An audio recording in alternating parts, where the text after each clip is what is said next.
What's up, guys? I'm Mikey, and this is the Rage of the Day. Now tuned into the motherfucking greatest.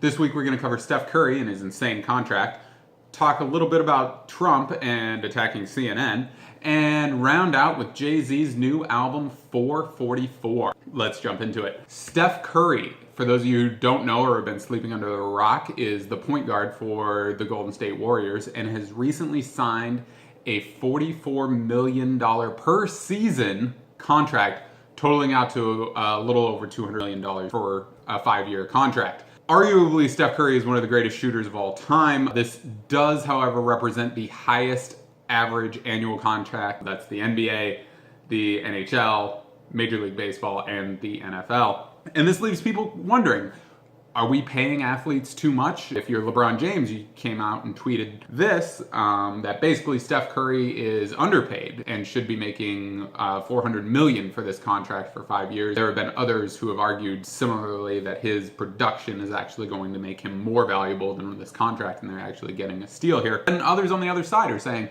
you know, he's not a teacher, he's not a heart surgeon, he's not even, for God's sake, the president. And we're paying him $200 million to play basketball for 5 years. Is this worth it? Well, leave comments below. Let me know what you think. Is this a good thing? Are we paying him for a skill set that he deserves to be paid? Or do we pay professional athletes too much, or are other positions maybe not compensated as much and yet provide more value to our culture? Next, we're talking about Trump and the freaky CNN tweet. So President Trump put out a tweet that had been roughly edited together and basically was a throwback to 2007 when he appeared on the WWE. Had somebody edit the CNN logo over the head of, I believe, was Vince McMahon, who he was beating up in this staged performance on the WWE.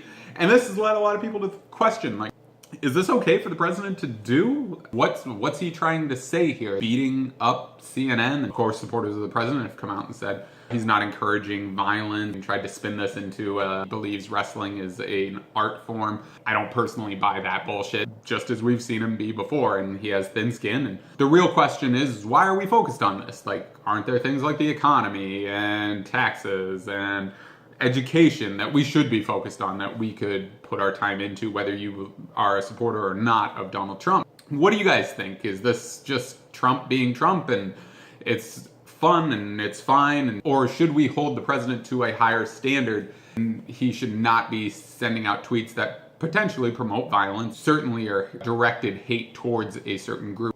Lastly, Jay-Z has a new album out entitled 444. The crux of the album being written at 4 in the morning, 4:44 in the morning. The album dives into many things: his infidelity, his mother coming out as gay. It wouldn't be a Hove record without a little bit of shade. He takes shots at a few different people, one being Eric Benet, who famously was divorced from Halle Berry after it was found that he cheated on her and then enrolled in sexual addiction courses. Jay basically saying, you know, I don't want to cheat and lose my wife like Eric Benet did. Eric Benet, funnily enough, apparently has Tidal heard this and tweeted out this little gem, basically saying that he has the baddest wife now anyways. So thanks, Jay.